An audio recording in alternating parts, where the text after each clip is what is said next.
Hello, dear viewers and listeners. My name is Monica Kuzminskaita. I'm a health and nutrition psychologist, and this is my podcast that I call Spoonful of Reason.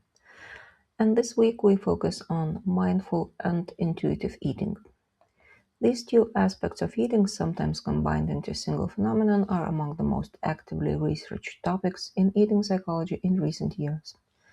Mindful eating is described in studies as deliberately focusing attention on the experience of eating, avoiding any evaluation of one's actions.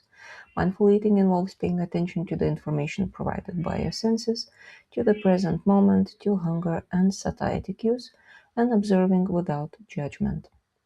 Intuitive eating is described as an adaptive way of eating that is contrary to diet thinking and is based on unconditional permission to eat, eating for physical rather than emotional reasons, and relying on hunger and satiety cues.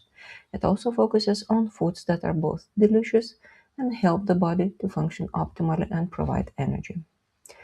Researchers agree that the most important aspect of mindful eating is the eating experience, while the most critical aspect of intuitive eating is the relationship with the body and food. The goal of mindful eating is to control impulsive actions and distractions, most often studied in the context of anxiety and attention. The goal of intuitive eating is to free people from ineffective rules and reduce feelings of shame, often studied in the context of body image and self esteem. Recently, there has been an increasing focus on the concept of interoceptive awareness, which combines these two concepts. Interoception is the ability to perceive or feel the processes taking place inside one's body. For mindful eating, this ability is vital for enhancing the joy of eating. For intuitive eating, it is essential for control. Both mindful and intuitive eating are measured using specially designed questionnaires. Participants who score high on both mindful and intuitive eating questionnaires tend to have lower scores on measures of depression, anxiety, and general psychological distress. Although it may seem that allowing yourself to eat everything, which is the main role of intuitive eating, might lead to poor health, recent studies show that it actually reduces food-related anxiety and breaks the cycle of shame, which are the key factors in emotional overeating. Studies also show that mindful eating directly affects emotional states.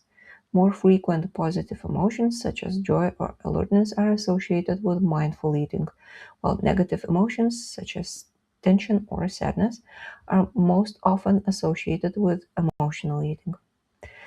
When applying mindful eating techniques, a decrease in brain activity associated with eating high-calorie foods was observed. That means brain no longer anticipated the upcoming calorie spike and there was no longer a powerful desire to eat that particular food. Mindful eating reduces the stress that can occur during eating, keeping the body in balance, and in turn supporting better gut microbiome health. Both mindful and intuitive eating help students who eat regularly and experience a lot of stress, as well as women with severe psychiatric illnesses who have recently given birth, by alleviating the symptoms of postpartum depression. Mindful eating is often recommended for cases of overeating, bulimia, and acute anxiety. The mindfulness-based eating awareness training program offers the following set of tips. Before you start eating, check what's going on inside. Am I physically hungry or am I anxious or bored? If the reasons are emotional and we identify them, they lose some of their power. If you feel like you're losing control while eating, try a grounding technique. Name 5 colors on your plate, 4 food textures, 3 different food smells, and so on. After eating half of your food, take a 2-minute break. This helps your brain to catch up with the eating process and receive satiety signals.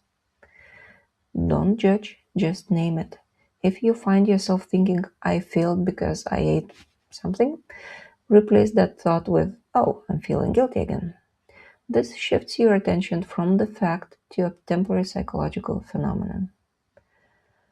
Intuitive eating is more often recommended in cases of depression, chronic dissatisfaction with one's body, and anxiety experience after dieting.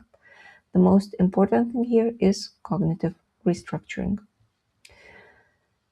First, dismiss the food police. It is essential to recognize that and actively challenge the inner voice that creates shame associated with food. Studies show that silencing the inner critic significantly reduces depression as measured by the Beck Depression Scale. Unconditional permission to eat. This advice is essential for those experiencing chronic stress. It is recommended to keep unhealthy food at home so the brain gets used to it. The forbidden fruit phenomenon causes cortisol spikes, which are not beneficial for eating or overall health. Next, cultivating interoceptive sensitivity. This is not just awareness, but cautious observation of your internal processes. Is my heart beating faster? Is my stomach tense? To recognize and identify the processes taking place in the body rather than distancing yourself from your bodily sensations.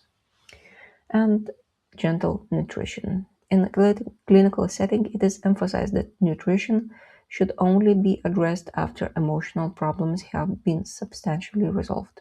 It is recommended to supplement your diet with healthy foods rather than eliminating unhealthy foods. The last one, I cannot stress enough, I think is the best advice that one could give anyone if trying to move closer to healthy eating and healthy diet in general.